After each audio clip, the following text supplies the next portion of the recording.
everyone. So here we are today to tackle our topic for today. And our topic for today is all about the Batas Pambansa bilang 232, or also known as an Education Act of 1982. So this Republic Act was promoted with a purpose. First is to give an educations for all individuals. So under this Republic Act, we have different sections. First is the section 3, which is the contribution of the educational system to the attainment of the following national development goals. So we all both know that our country or our nations has its goals, not only for the country development but also for individual who is living in that particular country. So this Republic Act under Section 3, an educated system is an integrated system, or having an integrated system of educations can maintain the accelerations of the economic growth and also the social progress. Why? Because if an individual is a professional or a degree holder, for example, in our country here in the Philippines, we all both know that we have a higher rate of poor than if that specific poor people will be uneducated or will be a professional someday, then our economic will be accelerate. And also in social progress, as an educated man, you have the ability, you have the knowledge to uh, communicate well in our society. So next is the section 4, which is the aims of educational system. Yes.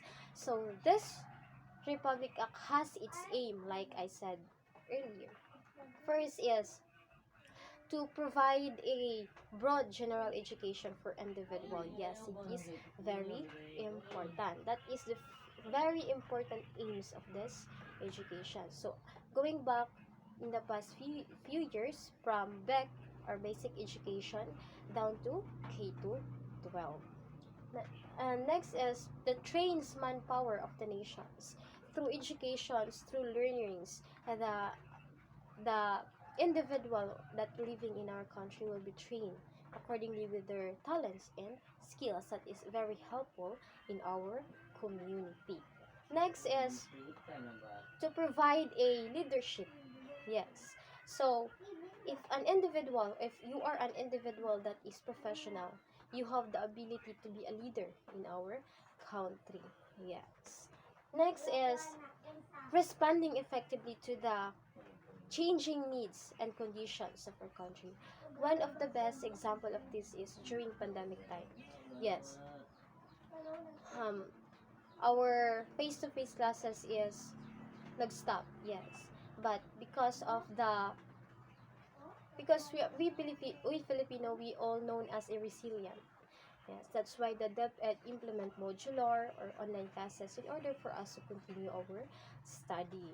That is the product of this republic.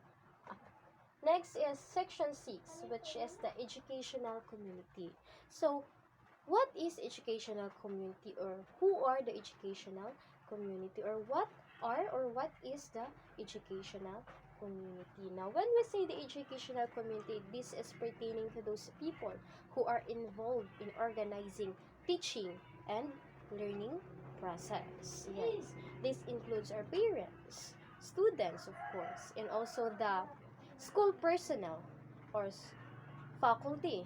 Yes, that is part of the educational system. And even school is also part of educational community, because that is the place where the learnings happens. Yes.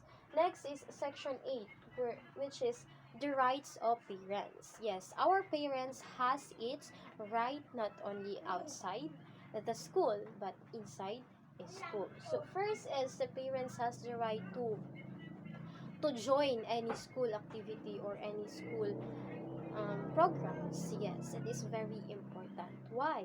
Because in that case, the parents also know that their child is cooperate well inside the classroom. One of the example of this is meeting during card day, during GPTA. Parents should be attained in that specific programs. And the next is the parent also has the right to access any school record of their students. Yes, that's why as our teachers or our instructor class said to us that if we have a complaint regarding to our grades, we can bring our parents at school to ask some question. Why is it that that is our grades? Yes, because that is part of the rights of our parents. Next is the section 9, which is the right of students in school. Of course, as a student, we have also our right in school. First is students has the right to receive a relevant quality of education. Of course, it is part of our right that we obtain exact knowledge, accurate knowledge from our instructor, also from our teachers, or in other school personnel. Next is the right to choose the field of study subject. Yes, as student, we have the right to choose what course or what in senior high, what strand we are going to take. And here in college, what course we are going to study and graduate someday. Next, as students, we have also the right to be counseled for guidance. So, going back to our grade 12 days, yes, before we graduated, we counseled by our guidance counselor for guidance for us to, in order for us to choose what school and what course are we going to take here in college. Next is we have also the right to receive our own school records. Yes, of course. As a student, we also know, we have also, it is part also our rights to know where saan tayo nagkulang sa ating mga grades or bakit ganito yung mga grado natin. Yes. Next is, we have also the right to express our own opinions and suggestions. Yes. Instructors, teachers, faculty also must be listen our to our suggestions and opinions. Next is, we have also the right to receive any school certificates. Yes, like diplomas, certificate of recognition, cards. Yes, it is part of our right that we should receive that different certificates. Next is we have also the right to create or participate any organization. So in Surabaya National High School, um, as a students, we are allowed to make our own organizations as long as we have the guidance of our teachers. And also we also allowed to participate at least 3 organizations as long as we can perform our duty and responsibility inside our classroom and to our organization. Next is we have also the right to free from involuntary contributions. Yes. Now, if you are forced by your teachers to contribute something that is not vocal in your own heart. Now, it is not, it is a no, because that is part of our right as a student. We have the right to free from involuntary contribution. So, next section is the section 10, or the right of all school personnel. Yes, school personnel is considered as a staff. Yes, teachers and also all school personnel inside our school. Yes, they have also their right. First is they have the right to express their opinions and suggestions. So like students, also the school personnel has its right to express their opinion and suggestions. Yes. Um, like for example is when teachers has a meeting. Yes. All teachers in that meeting has its rights, has the rights to express their opinions and suggestion. Next is they have the right to promote an effective channel of communication. Yes. Teachers or school personnel have the right to implement or improve the communication channel of that school in order to give knowledge or give um, lessons to students. Yes. Next is they have the right to free from legal services. I think one of the example of this is a medical. Yes, teachers are free from medical. Yes. Next is the right to free from involuntary contribution. School person also has the rights to said no for the involuntary contribution. Now, let's proceed to the next section, which is the section 11, or the special rights and or privileges of teaching on academic skills. So, class, this is pertaining to those teachers that is responsibly giving or teaching students in academic matter. Yes, they have their right also. First is they have the right to free from compulsory assignment that is not related to their duties unless compensated. Yes, like for example of this is you are bringing as a teacher, you are bringing your work in your home, which is that is your choice. Now, you are not forced to do that in your home because it is not compensated. Next is they have also the right to being comfortable to the existing law of each of particular school where the teacher is teaching. Yes, if as you as a teacher you are not comfortable with the law of your school, you have the right to express your opinions and suggestion. Next is they have the right to choose their career lines. It's either being an school administrator or being an um, classroom teaching and etc. As long as it is in line with your skill as a teacher or it is in line with the study subject or study field and you are learning as a teacher. Next class is we have the section 14, which is the duties of parents. Of course, if our parents has their rights in school, they have also the duties in our school. First is they have the duty to help carry out the objective of the nation's development goals. Yes. Example, if you as a parents, if your child of your students is inspired by by his or her teacher to be a leader, then you as a parents, you also support and inspire your or motivate your students to be a leader. Yes. Next is they have also the right to send their children in school, of course, as a parents, because that is the basic needs of a students, which is education. So as a parents, you have it is your duty or your responsibility to send your child in school from kinder, elementary, secondary, and then college, and then until your children will be graduated and obtain their degree. Yes. Next is they have the duty to participate any school co curricular or co-curricular activity in school like athlete. Yes. Any school programs intramural. So as a student, you must be participate and support the school activity. So next is the section 15, which is the duties and responsibilities of students.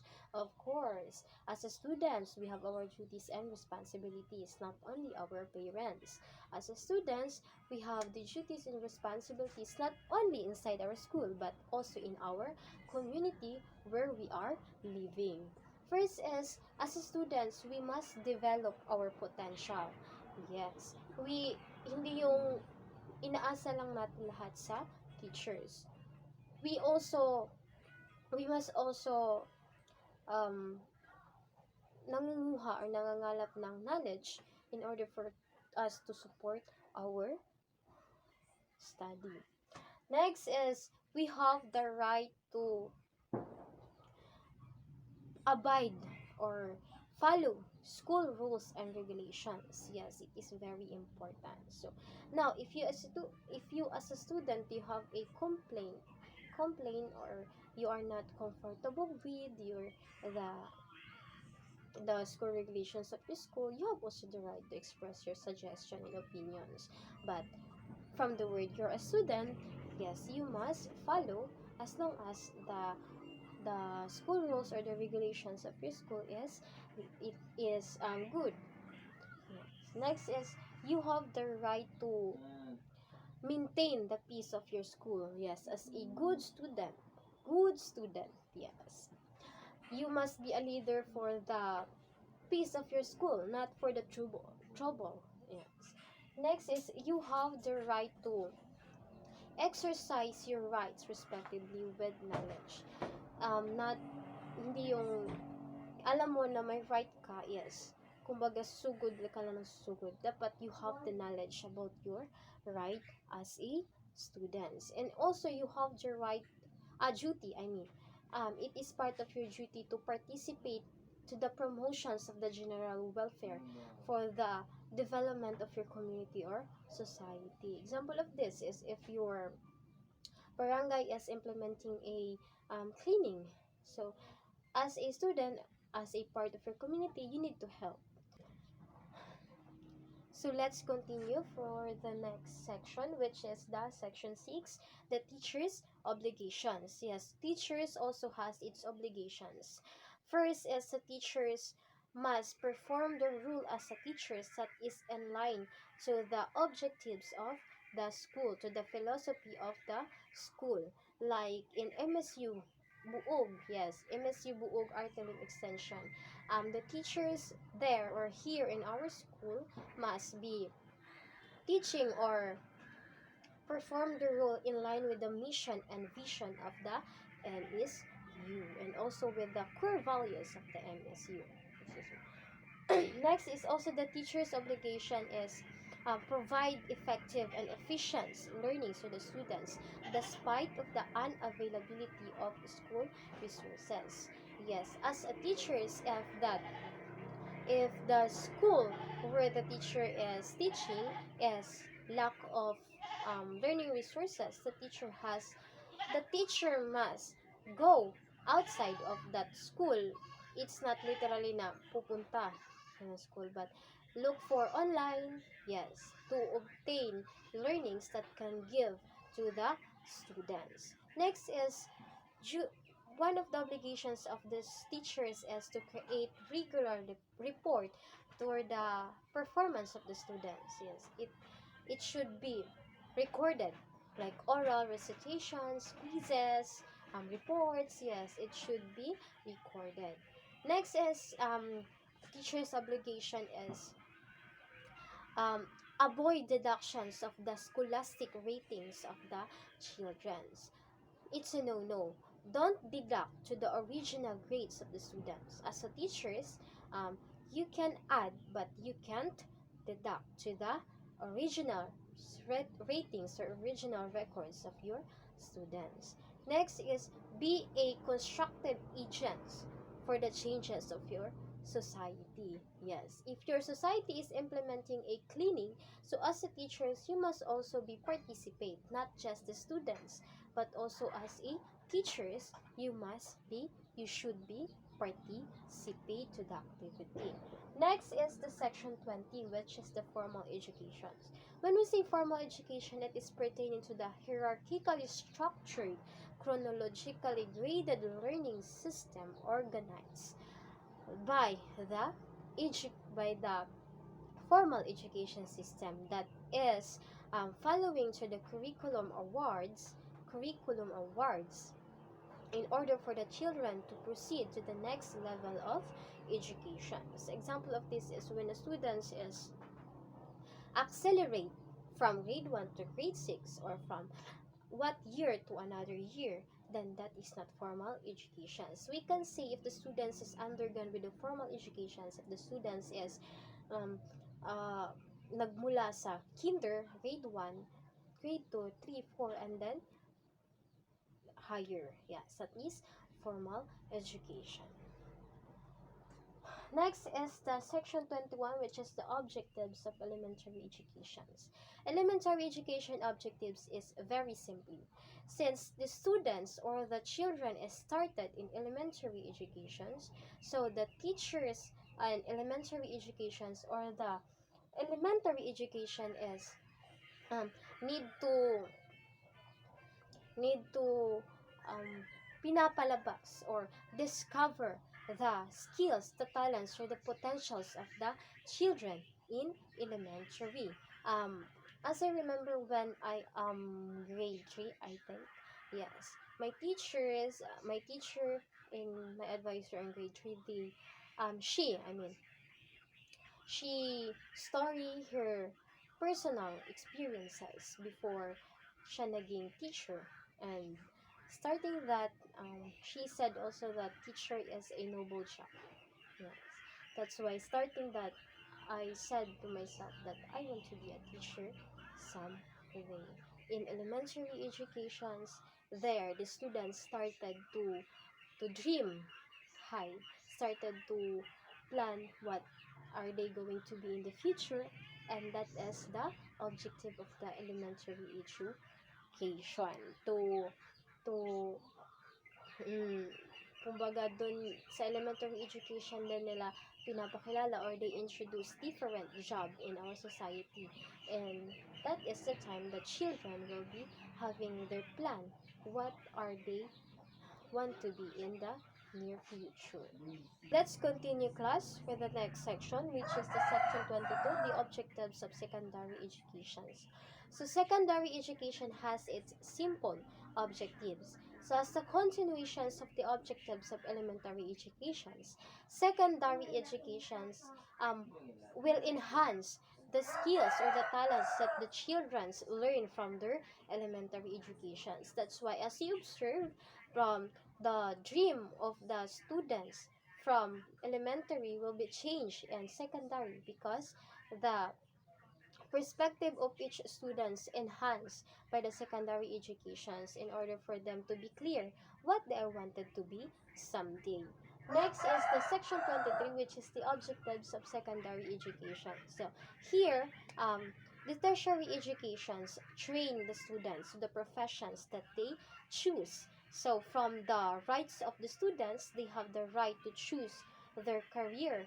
Yes, that's why in tertiary education, students engage in research. Yes, in order for them to be more knowledgeable about their professions, what professions of their choice. Yes, that is the objectives of the tertiary education. Next is the section 24, which is the specialized educational system. When we say specialized educational system, or should we say the SPED, yes, this is pertaining to those student has a disability. Yes, the purpose or the goal of the specialized educational system is to teach those individuals that has its disability, that despite of their disability, they have their talents to show the world how they are, and to be acceptable, to be more acceptable to the society where they belong, despite of their disabilities. Class, let's continue to the next section, which is the section 25, the establishment of schools. So, any establishment of schools should be aligned to the rules and regulations of the government. Next is the section 27, which is the recognitions of schools. Yes, the school must be recognized according to the authorizations of the government in that specific community or society. The section 25 and the section 27 is just the same. The establishment and recognition of schools must be in line to the rules and regulations of the government, and also to the authorizations of the government, that particular community or society or country. Now, we have the section 59, which is the functions of the board of higher education. So what is the functions of the board of the higher education? Simple. Their function is they are the one who are setting objectives that the elementary education, secondary education, specialized educational system, technical vocational education must be focused. Yes. They are the one who set or formulates objectives, what that objectives to focus by the different education's department. Next is the section 62, which is the functions of Bureau of Elementary Education. The Bureau of Elementary Education, they are the one who set or formulates standards that are going to focus or that are going to be the goal of the elementary educations. Section 63, functions of Bureau of Secondary Education. Yes, also. The Bureau of Secondary Educations, like the Bureau of Elementary Educations, they are the one also to set the objectives or the goal that must be focused with the secondary educations in order to obtain the standard of the education in our country, which is the Philippines. Next is we have the section 64, the functions of the Bureau of Technical and Vocational Education. Now, when we say technical and vocational education, it is pertaining more on skills of the students. Now, the Bureau of Technical and Vocational Educations, they are the one who train students to prepare for the work. Yes, according to the skills of the students, they are the one who are setting standards how that students trained by them.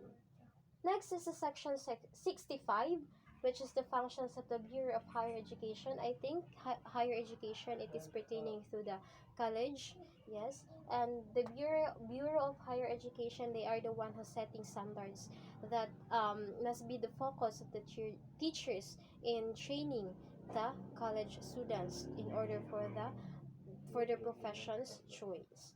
Lastly is the section 66, which is the functions of the Bureau of Continuing Education.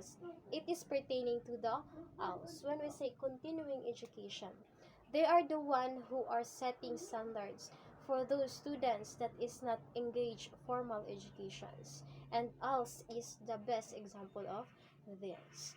I forgot to mention one of the example of the technical and vocational education is the TESDA. So, our class discussion for today is now end, and thank you for your listening and participation. I hope you learned something in our class discussion. Thank you.